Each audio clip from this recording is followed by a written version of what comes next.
So I believe the 80-20 rule has gotten referenced before on the show, but I think it's going to be important here. It's the Pareto principle, which states that 20% of inputs are responsible for 80% of results. And if you're looking for those kind of levers or force multipliers in marketing, then I think you should really consider rich media like audio and video, right? So if that sounds great, or if it seems too hard, then I think this episode is going to be really valuable to you. So I think you might learn that you can have your cake and eat it too. Nom, nom, nom, nom. All right. So I'll read your bio. Getting some behind the scenes love here. So Josh Belhumeur's passion began as a child, tinkering with HTML, deconstructing his favorite sites and building new sites. By the time he could drive, he was a successful freelance developer, and just a few years later, he became a lead developer at Brink in Tucson. Over time, Josh has melded his marketing education with his technical experience and has spearheaded the efforts to develop Brink into a full-service digital agency. In 2011, Josh opened the doors to Brink's first expansion office here in DC, and is leading the charge in Brink's continued ascension toward the upper echelons of creative agencies. Josh, welcome to the show, man. It's a pleasure to be here, and that's a very arrogant last sentence of that bio. I didn't realize that. Oh, it's epic drama. Our ascension. It sounds like we're angelic. One day we will be the gods of marketing. Oh, it's perfect. Elevation's good. I'd like to play with elevation myself. Oh. So we are sitting here in this room, which if you're watching this video, then you're already getting a taste. If not, then I think it's important. Josh, can you describe a little bit about what's going on in this room? Sure. So we are on a row house on U Street in DC. And the bottom floor of this row house is broken up into two spaces. The front is where our team works, our DC team works. It's where we have our client meetings and everything like that. We have the back of this space that we really didn't know what to do with for years. We've been in the space for about 5 years now. And just the beginning of this year, we had an epiphany of what we should really be doing with this space. And so we went out and we bought some equipment and we started working on putting together what we now describe as the Brink Social Studio. Nice. And so that's where we're at, is the Social Studio. And the whole idea behind the studio is being able to do quick, rapid content production, a variety of different types of content pieces, photography, video, stop motion, podcasts, as we're doing now. Good idea. Exactly. And I think this is our first official podcast that will be on iTunes as well as in video format. So beautiful. We appreciate the opportunity to do that. Absolutely. It's an honor.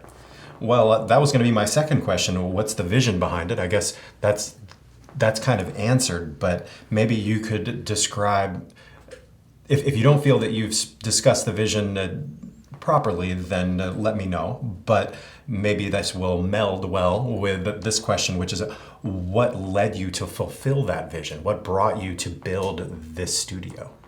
Well, I think when we talk about vision, we put it in the context of a market opportunity, right? I've been in DC now for almost 7 years. And in that time, I've noticed that there's a lot of content opportunity that's been growing over time as social media rose to what it became. But the city's kind of far behind. It's lagging behind in keeping up with that. So if you're a PR firm or a public affairs firm or a lobbyist even, right? I think it's a $13 trillion, billion, I wish it was trillion, Whoa. $13 billion industry here in the city. You need to recognize that, setting up meetings with decision makers and pitching reporters isn't where it ends anymore. There's one more component, and that's reaching out directly to the constituents on a grassroots basis, and that's done through social media.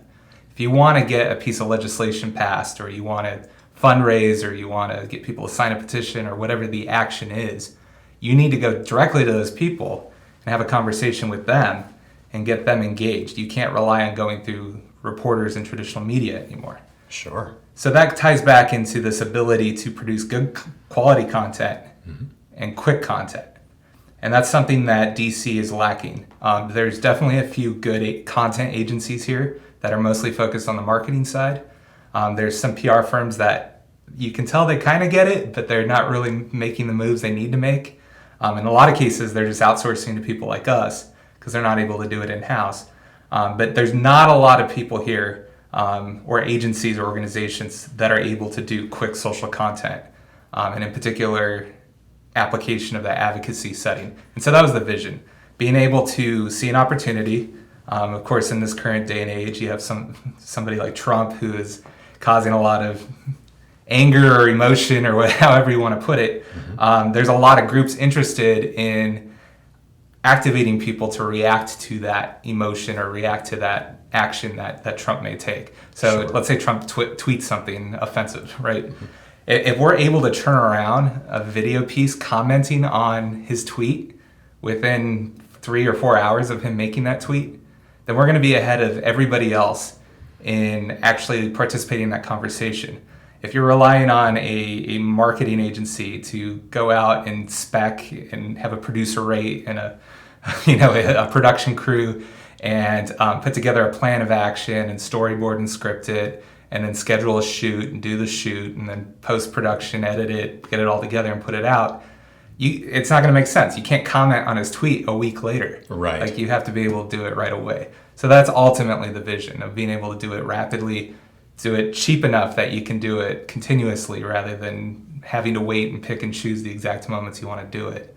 And doing it at a high enough quality where you're elevating that content game. You're not just sending off a quick tweet or a really low quality iPhone video, but you're doing something that's well produced. Love it. Love it. Nimble, quick, and visually rich, interactive media. Do you consider video interactive media? Yeah, I mean, video is usually facilitated through an interactive setting, I would say. Right. And we actually toy around a little bit with more interaction with video. For example, one of our clients in the last few years was Families USA, who's a healthcare advocacy group. They were one of the co-writers of Obamacare.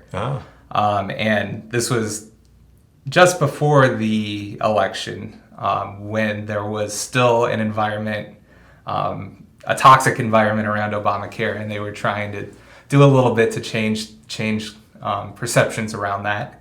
Of course, things didn't go well after Election Day, and so now we're in a completely new environment. But let's rewind the clock and think about when Obama was still president. Democrats still had a little bit more power, and they wanted to do what they could to activate their current supporters and get them to be a little bit more educated on the benefits of Obamacare, and in particular, it was about the subsidies that were necessary for low-income people in order to keep Obamacare afloat. And part of this was around this environment with the King v. Burwell Supreme Court case. They were ruling on whether the states could opt out of the subsidies with Obamacare. So that was the environment we're in. And what we did is we went to a bunch of different people's apartments and houses across the country over like a 1-week period with a 2-person crew. And we shot interviews with these people and talking about how before Obamacare they didn't have coverage or they couldn't afford coverage. After Obamacare and after the subsidies they could. Some people unequivocally said, I would be dead if I didn't have Obamacare. Wow. So it was really powerful stories. And out of that we cut together a 10-minute documentary piece, which was, I think, a little bit of a bold choice in deciding, let's do something a little more long form. We're in an environment where everybody feels like everything has to be quick, but sometimes those 10-minute or 20-minute or even 30-minute pieces do really well. Right. We always point to that Coney 2012 video that was like one of the biggest viral videos that year, and it was a 35-minute piece. So people will sit through good content. But anyways, going back to the point about interactivity, we made this documentary, and then what we did is we integrated into the documentary a custom player that we put on a microsite. And we had what we called popcorn elements, which were elements that were triggered at certain time signatures. And most of the elements were like tweetable content pieces. So somebody would say something somewhat profound, we'd be able to actually have it pop up right next to their head, an exact quote, like, without Obamacare, I would be dead. And then you could click a button and tweet that out or share it on Facebook right there and then. And we saw that out of the people that watched at least 15 seconds of the documentary, 1 out of 6 shared it on social media using one of those popcorn helmets. That's so cool. Yeah, so it got really good engagement. So that's an example of if you take video to that interactive level, which I still think there's a lack of good tools for that, and there should be, and maybe that's something we should be building out. But if you're fortunate enough to be able to afford somebody that could build you a custom player, then explore that kind of thing. And Sure. and if not, do look for those tools. Something like YouTube does have the ability to add like hotspots within your video at different time signatures. So there's opportunities there to try to compel people to action in the middle of videos rather than just putting something at the end of the video that tells them to do something. Well, that's a great tip right there. I think video is interactive from a variety of definitions of the word interactive, but I think increasingly we should be looking for more and more features to increase that interactivity. Yeah. But so that's a great tip in and of itself. What other insights do you think brand marketers from around the world could draw from this undertaking? Well, I think there's certain part of it is a mindset, right? And that mindset is understanding that content in the social age is a lot more disposable than it was in the pre-social age, we'll call it, right? Sounds prehistoric, doesn't it? Yeah, exactly. But I think there's, you'll find, especially here in DC, there's a lot of the video producers in this town come from a very old school broadcast background. Mm-hmm. And that's the mindset they bring into doing social content as well. And so this goes back to what I was saying before. You have a producer, you do location scouts, you put together a crew of 6 people, where you have 2 grips and a boom operator, a mixer, 2 camera operators, a director, a DP. You have all these different roles. You have to pack 6 different large bags of equipment, versus trying to be lightweight and nimble. I'll grant them that the video quality they're going to produce is going to be a slight level above what we can produce with a 1-person crew with a single bag of equipment, right? But all we need here is a Danny. Yeah, exactly. And Danny is our on-staff producer who he's able to run. Right now he's running a 4-camera shoot by himself while we're talking, which you'll be putting up on your blog and we'll put up on our blog. So being able to do that, if you think of video quality on a scale of like 1 to 10, that social quality video that they produce is going to be something like an 8, and what we produce is going to be something like a 7. And it's not going to be that noticeable. Especially if you consider 99% of the world and audience, A, they don't care. B, they don't have the training to detect the differences and maybe not even the screen to see the differences. And that's the big key, right? And that ties into some of the other decisions you might make. I don't want to get too technical, but if you're shooting your video in like a 4K, ProRes RAW file format, which is a file format that collects the most amount of data, right? So you get the best picture quality. But then what you're doing is when you're processing that data, there's a lot of rendering time. You have to buy large hard drives. It's hard to transfer it. Usually they have to drop a hard drive in a FedEx, in the mail to send it to another location. You can't just throw it up on Dropbox because the files are just way too large. And then as you color correct them, you have to be in a program that requires a lot more time. And again, it goes into the rendering time. If you make the decision to just shoot it in the 1080p H.264, which is like the really standard format that you see on the web. When you go to YouTube and you watch a video, you're watching a 1080p H.264 video, or Vimeo or Facebook. Sure. If you just shoot it in that from the start, it's a lot easier to edit it. You can do it a lot quicker. Rendering times are a lot less. You can transfer things via Dropbox rather than by a hard drive. It speeds up the whole process. Yes, again, the quality is going to be slightly less, but the device they're looking at it on is their mobile phone, where that 1080p is going to look great, and they're never going to be looking at it at 4K. That's just going to eat up too much bandwidth anyways. Your video will play too slow. You want, in a lot of cases, you want it to be 720p. You want it to be, smaller. So if you're asking that, whether you're doing it yourself or you're asking that of like a video crew or a video guy or whoever you may have on staff, just always emphasizing that mindset of like, how can we make this quicker? Knowing that the content is a little bit disposable. You're not going to play it on TV. It's not going to be a Super Bowl ad. It's okay that it's not 4K, highest quality possible. People might be watching this on their watch. Yeah, exactly. By the time when this comes out, people may, or in the not so distant future, people might be watching this on their watch, quite literally. And Trump might be watching it on his microwave. I don't know.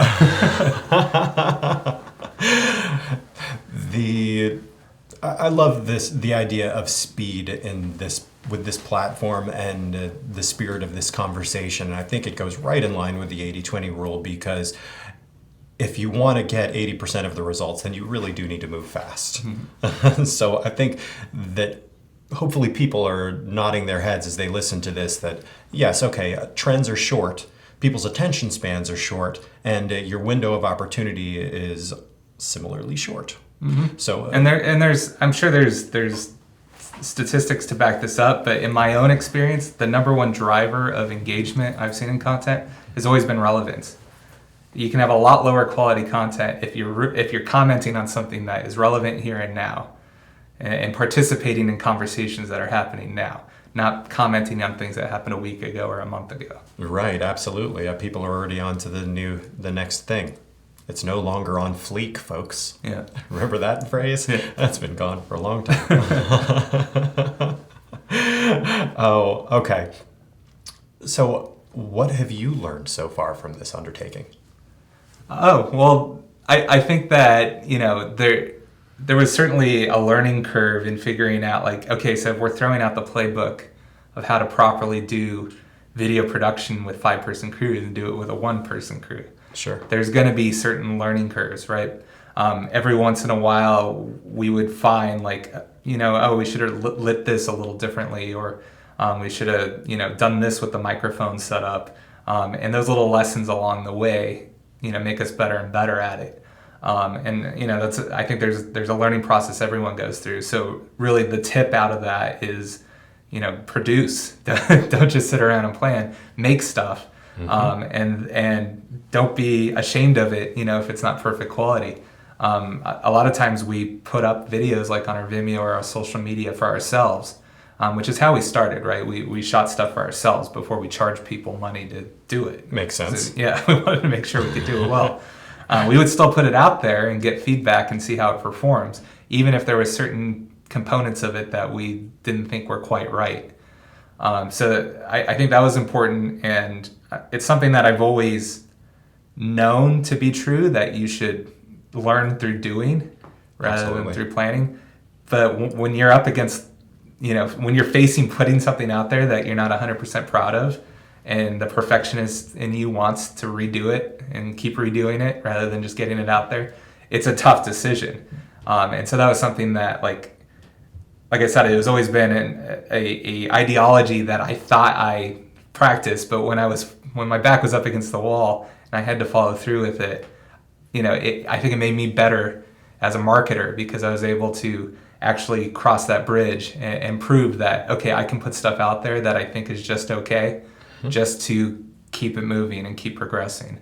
Love it. Love it. I like that you mentioned your back against the wall. There's nothing like urgency as a motivator.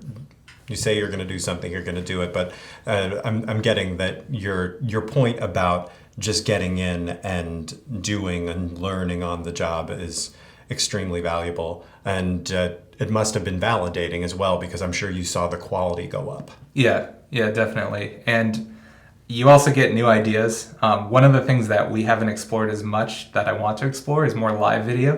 Mm-hmm. We have the equipment and the capacity to do it, but we haven't been playing around in that space too much, because that's a really scary thing to do if you feel like you can't do it perfect yet. Right. And maybe we should have shot this live. This might have been a good opportunity, but I think that's going to be the next hurdle that we cross, and that I'm confident saying we can do live, but just doing it consistently without being fully confident in the content or what you're doing just to practice is hard to do when you're talking live video. That's fair. Yeah. That's very fair. That's an exciting challenge, maybe for the part 2 next time. Yeah, and we, for a little background, we're headquartered in Tucson, and we have a bigger studio in Tucson.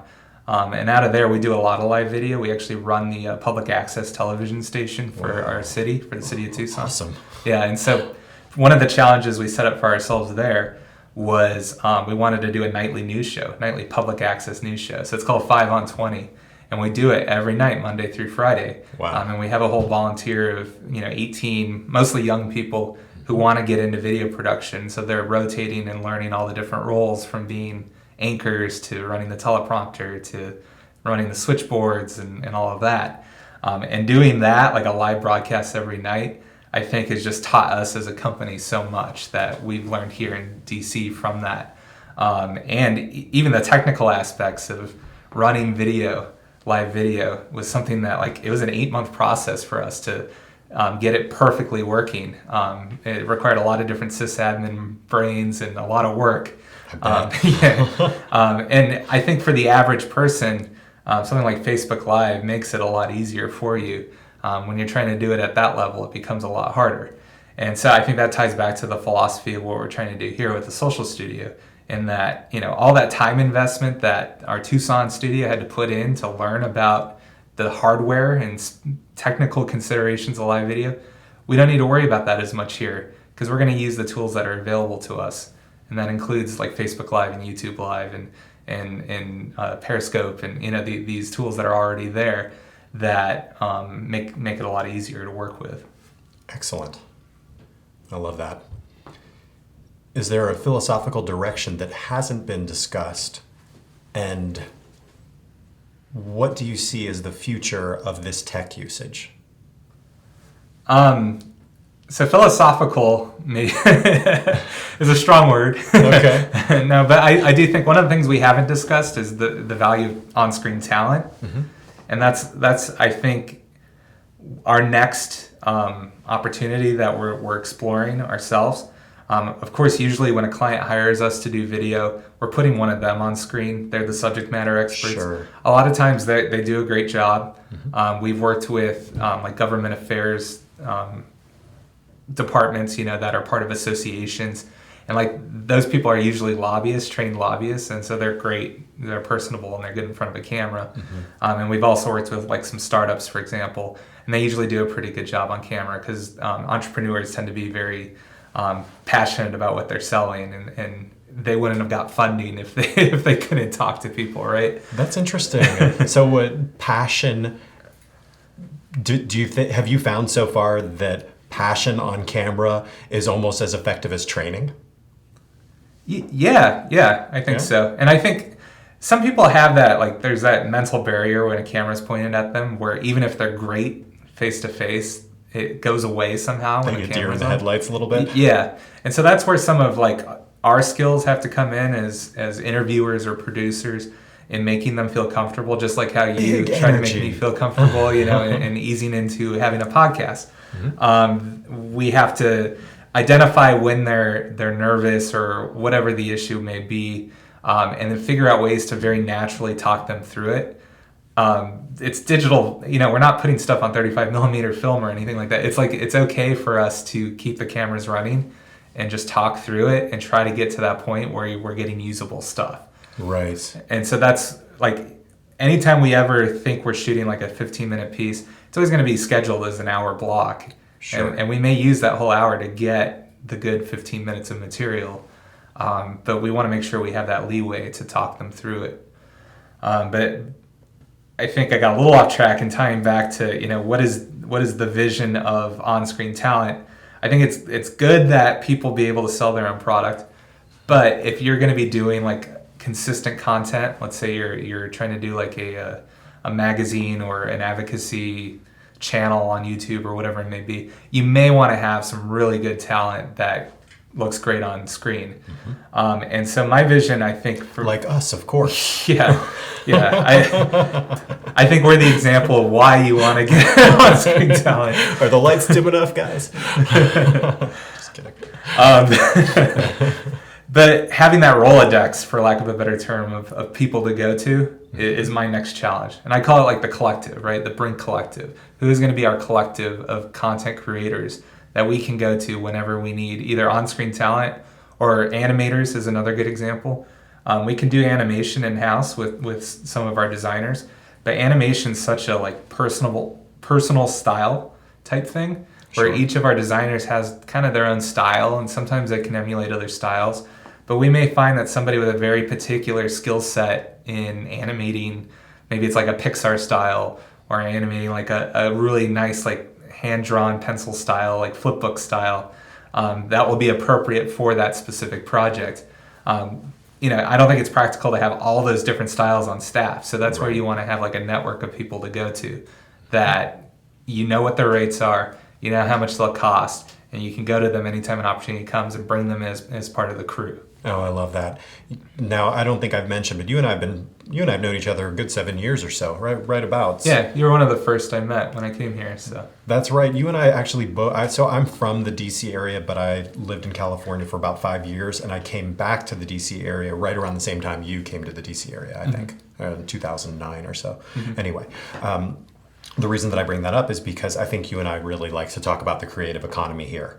And so that's another reason why I really love what you're doing. And I'm not just puffing you all up here. I'm also, certainly I'm giving you kudos, but I'm also thinking that for people in other cities, marketers, I think, if they're not already creative, they have a fondness for creativity. And this is a good example of how we can be a magnet, a gravitational pull, and a center for creatives and extra creative experimentation, which I think is a beautiful and important thing. Yeah, I think, as we talk about this social age, this content age that we're in, it's a really interesting opportunity for artists, because there's a lot of starving artists out there, that have had a hard time monetizing what they make.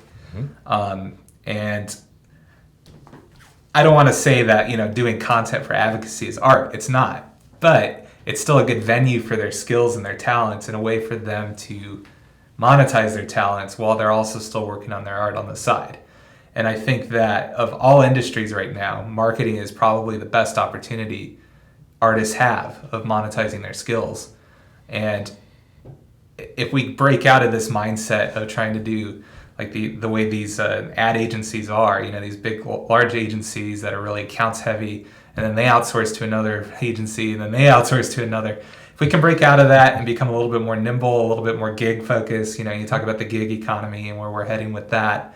I think there's an opportunity for all these different artists to have consistent work, working with different agencies or working directly with clients. And that's something I'd recommend to, if you have any clients listening to this, and that like you don't always have to go through an agency. Sometimes you can find that freelance talent to work with you, or you can recommend it if you're working with an agency. Say, hey, can we find like a freelancer that we can bring in to work?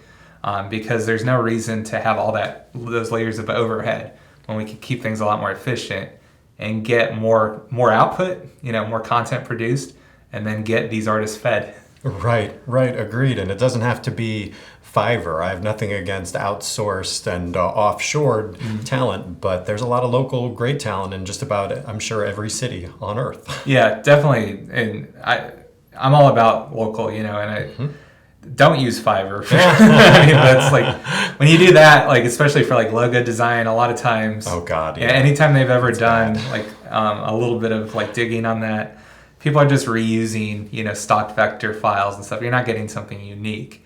And for a pure design task like that, a lot of times, that should be part of a bigger picture. Like if you're doing a brand redesign for, don't just buy a logo. Work with somebody to think through all the different aspects of it. But if you're doing content, you're trying to put together like a consistent month-to-month output of content around, whether it's marketing your own business or it's in the advocacy world and trying to hit on an issue and fundraise or have people take actions. I definitely think there's a role for building that local freelance community up and being able to go to them for different, content output whenever you see those opportunities. Beautiful. I love that. Okay. Do you have a mantra or a question that you like to ask yourself to keep yourself inspired? I think that for me, it's always what's next is the question. And sometimes that's dangerous. You don't want to always be chasing something else without making sure you're good at the basics. So like right now, there's a lot of talk about VR, Right. augmented reality. We're certainly looking into like machine learning and AI because I do think there's a lot of opportunity there. And we are going to do a little bit of R&D on some of that, and spend a little bit of time looking at it. But this content stuff, this video production, I mean, this has been around forever. Right. But there's still a big need. There's still a mindset shift that needs to occur. So when I say what's next, it doesn't mean chasing the latest futurist trend. It means, let's look at what actually needs work, what could be better, and then see what's next within that realm. So that's always the question I ask. We do a lot of website builds. And for me, I'm always like, okay, so what's next in the world of websites? A lot of people are like chasing design trends. I feel like the web's all starting to look the same. I just gave a talk at the User Experience DC conference Excellent. about a month ago Okay. about this, and the web all looks the same. So what can we do about it?